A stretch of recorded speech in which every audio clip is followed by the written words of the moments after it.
Welcome to A Little Nutrition Talk Radio, the podcast for health seekers who want to cut through the noise of nutrition, diet, and health confusion and take charge of their well-being.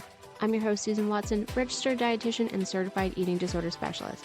As the founder of A Little Nutrition Inc., a multidisciplinary healthcare clinic, I believe that health is multifaceted, and that's why our team takes a collaborative approach to integrating both nutrition and mental health support across all stages of life. We believe that health is so much more than the numbers on the scale. Our weight-neutral philosophy prioritizes providing inclusive care that empowers our clients to focus on what truly supports their well-being on their own terms. On this podcast, we're going to explore questions about health, nutrition, mental wellness, and offer a refreshing new perspective on taking care of yourself. It's not about striving for perfection. It's about discovering what works best for you. So you're in the right place.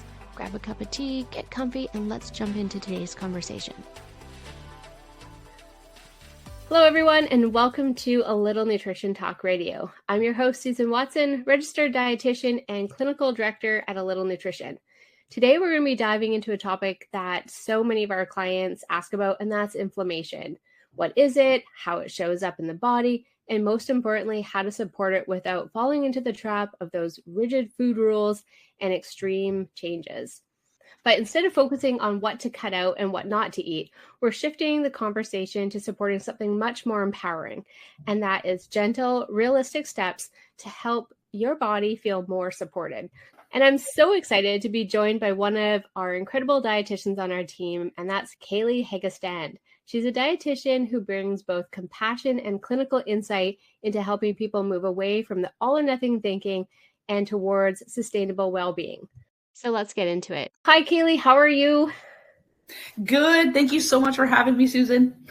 Excellent. I'm glad to have you on our podcast today, and I'm so excited to dive into these 5 topics that we find are going to be very helpful for anybody who is looking to learn more about lowering inflammation in their body. So today we're going to be talking about 5 shifts for inflammation support.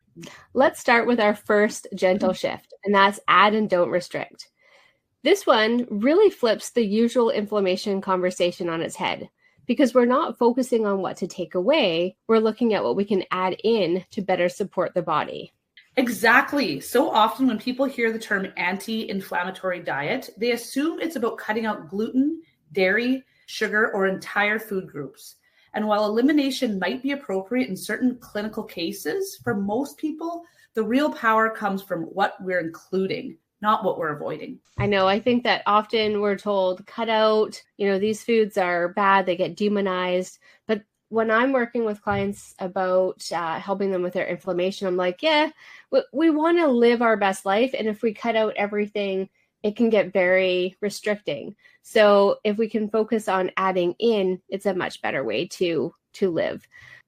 Switching that mind shift, when we maybe have restricted a long time in our life, we end up having all these maybe food rules that can be harmful, and that may lead to food guilt. So adding in a variety of fruits and vegetables, omega-3 rich foods like flax, chia seeds, walnuts, fatty fish, and even, flavorful herbs and spices like turmeric, ginger, or garlic, those are all have a really powerful anti-inflammatory effects. And if we're adding those in, we're, not having that kind of fear of restriction around food, and we're able to keep our pattern of eating nice and balanced. And when we approach this from a lens of nourishment, not perfection, and we're giving people permission to build on what they're already doing, it could really be as simple as adding berries to breakfast, or throwing in a handful of greens into your pasta, swapping in some olive oil for cooking, or experimenting with turmeric in soup. That's actually my favorite. Turmeric is one of my favorite anti-inflammatory foods.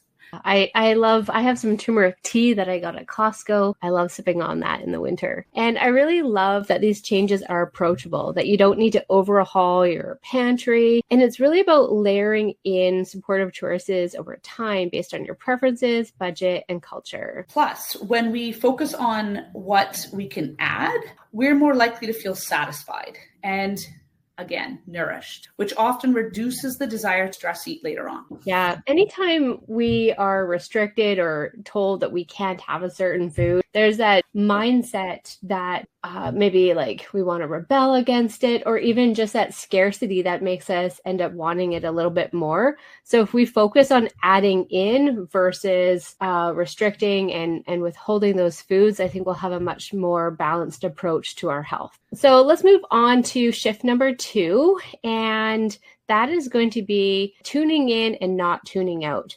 And this one is all about listening to your body's natural cues like hunger, fullness, energy levels, and using those signals as a guide instead of following rigid meal plans or food rules. Yes. And what's so powerful about this shift is that it brings the focus back to you. Your body has a built-in system for regulation.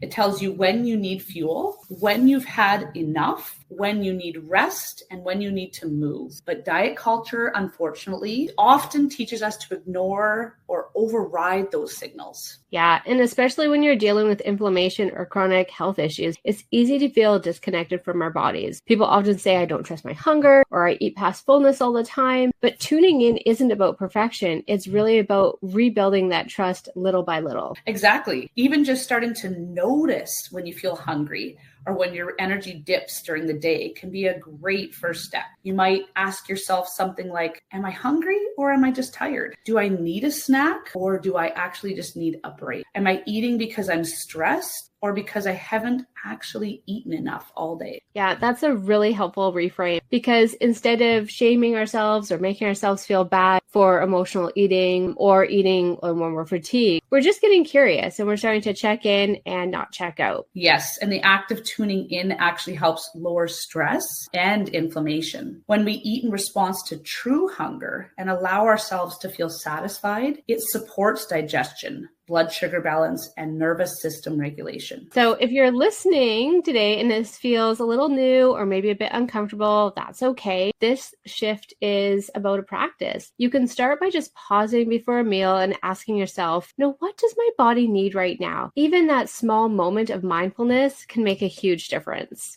And the more we practice tuning in with compassion, the easier it becomes to care for our bodies without needing a strict set of rules. Yeah, we can use our own body to help us guide how we nourish ourselves. So let's move on to our third gentle shift, and that's making peace with movement. And this one is really about redefining our relationship with exercise, not as something we have to do or something maybe tied to weight or punishment, but as something that can feel good and supportive and even joyful. I love this shift because so many people have a complicated relationship with movement.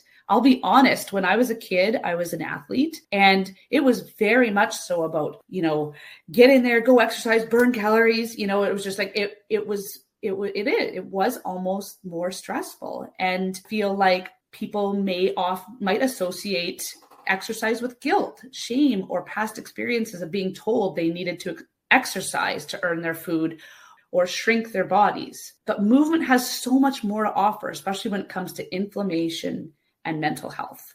And the research shows that gentle, consistent movement like walking, stretching, yoga, dancing, or even light strength work can help lower inflammation markers, regulate stress hormones, and support better sleep and digestion. And I'll just say personally, right now, the time of the recording, we're about mid-July. And for the last 2 or 3 weeks, I've been doing a lot of kind of seated stuff, or my regular exercise routine has taken a bit of a tank, and it's probably taken about 2 or 3 weeks where I started to notice my inflammation creeping back. And I know I just had to say to myself, of course I needed to take a break from my routine, but I now know I need to get back into it because I can feel kind of the stiffness and the inflammation showing back up.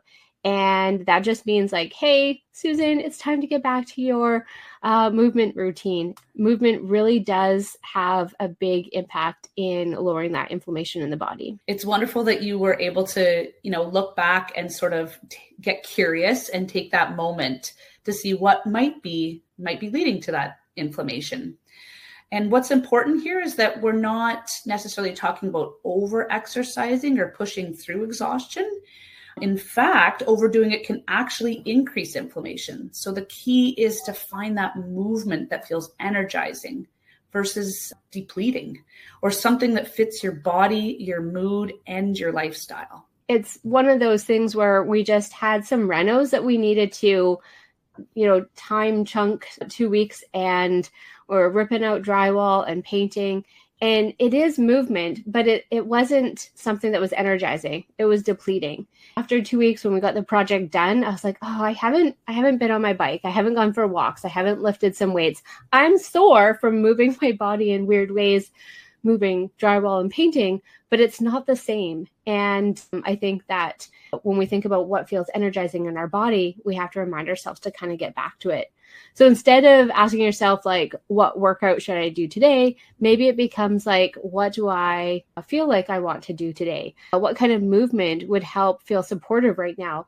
And it might just be a walk. It might be, sometimes I feel I don't have a ton of energy, but I have a recumbent bike.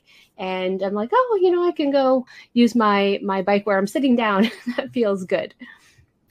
Absolutely. And I totally understand that. I have young kiddos right now, and I find time is often quite limited. So even myself, just even thinking, like, even if I can get out for a 5 or 10 minute walk in nature while it's beautiful outside, and just, getting re-energized and moving my body, or even being able to do some like gentle stretches before bed, or sometimes even dancing in your kitchen just to your favorite song, just feels good.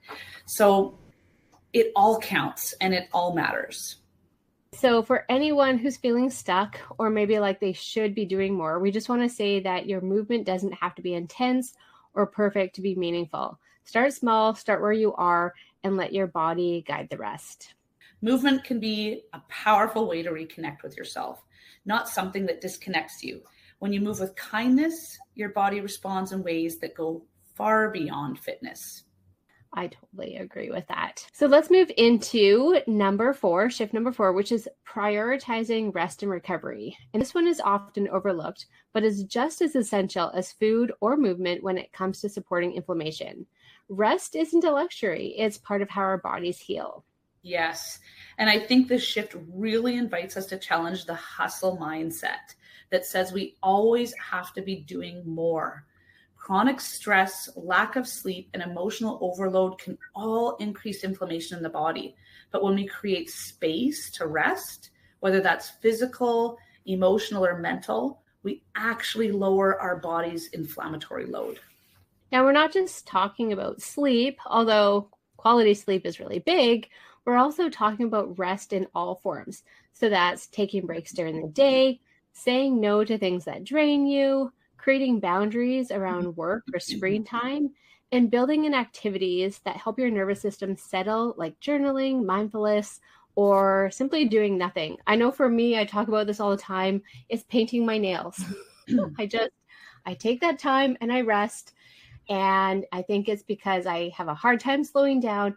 But when you paint your nails, you can't do anything else other than watch paint dry. Absolutely. I think I need to start doing that, Susan. I think that's a lovely way to just like slow down, especially because you can't do anything after when your paint is wet. So your nervous system needs moments of safety and calm to do its repair work. So even 5 minutes of slowing down can signal to your body that it's okay to shift out of survival mode. Yes. So for our listeners who feel guilty about resting or feel like they haven't earned a break, we just want to gently say you don't have to earn rest. Rest is your right. It is a basic human need, and it's foundational for reducing inflammation and improving well-being. Yeah. So if you're someone who's been focusing a lot on nutrition or movement, but still feeling worn down, it might be time to check in with your rest rhythms. So ask yourself, am I giving myself time to recharge? Do I feel rested when I wake up? Where could I create a little more space for recovery? So again, open up that curiosity and ask yourself and check in with yourself. So it might not seem like this is the case, but rest is productive. And choosing to slow down, especially in our society that glorifies busyness, is actually a sign of strength. Oh, we all need a little bit more rest. So let's go into our final gentle shift, and that's letting go of perfection. This one might be the most important because it's the thread that ties everything else together. Real change doesn't come from doing things perfectly. It comes from showing up consistently in small, meaningful ways. Yes. And it's such a common experience. I know myself, this is something I have to work on all of the time. And we do see this with so many clients as well. So where people feel like if they can't do everything right, they might as well not try at all. That all or nothing sort of thought process. But healing, whether it's physical or emotional, doesn't happen in straight lines. I don't know if we could ever be perfect at our health. I often will hear clients say like, oh, I was doing really good, or I was really on track, or like that part of my eating was perfect. It's like, who's judging you? Who is saying what needs, like, what is the guidelines for that? So, you know, we live in this world that promotes extremes, and it's easy to feel like you need a strict plan or a flawless rule to reduce inflammation. But the truth is your body responds to small, compassionate choices over time. So that's one nourishing meal at a time, one deep breath, one moment of rest. Like, it all counts. We can't do it all perfectly. If we try to aim for perfection, we'll probably end up not doing anything. And when we chase perfection, we often end up in cycles of burnout, guilt, or feeling like a failure. But when we give ourselves permission to do what's manageable, what's kind to ourselves, we create space for progress, which is far more sustainable than perfection ever will be. And that progress can look different every day. Some days it's eating a meal that includes more veggies. Others days it might be ordering takeout and going to bed early. You know, it's all part of the picture. Yes, and it helps to reframe success. It's not about checking all the anti-inflammatory boxes. It's about asking, did I support my body today, even in a small way? Did I speak to myself with a little bit more kindness? Did I move toward the life I want, even if it was just a few steps? So if you take nothing else from this episode, we hope it's this, that you don't have to do it all. You just have to keep showing up for yourself in ways that feel supportive and sustainable. Progress is powerful, and you are already enough, even while you're growing. Thanks for joining me on A Little Nutrition Talk Radio. I hope today's conversations left you feeling informed, empowered, and ready to approach your health with confidence and self-compassion. If you enjoyed this episode, be sure to subscribe so you never miss an update. And if you found value in our discussion, I'd love for you to leave a review. It helps others find the show and join in on these important conversations. For more support and resources, visit A Little Nutrition Inc. online at www.alittlenutrition.com. You can also follow us on social media for more insights on intuitive eating, mental wellness, and evidence and lived experience-based healthcare. Until next time, take care, be kind to yourself, and remember, your health journey is yours to define. See you in the next episode.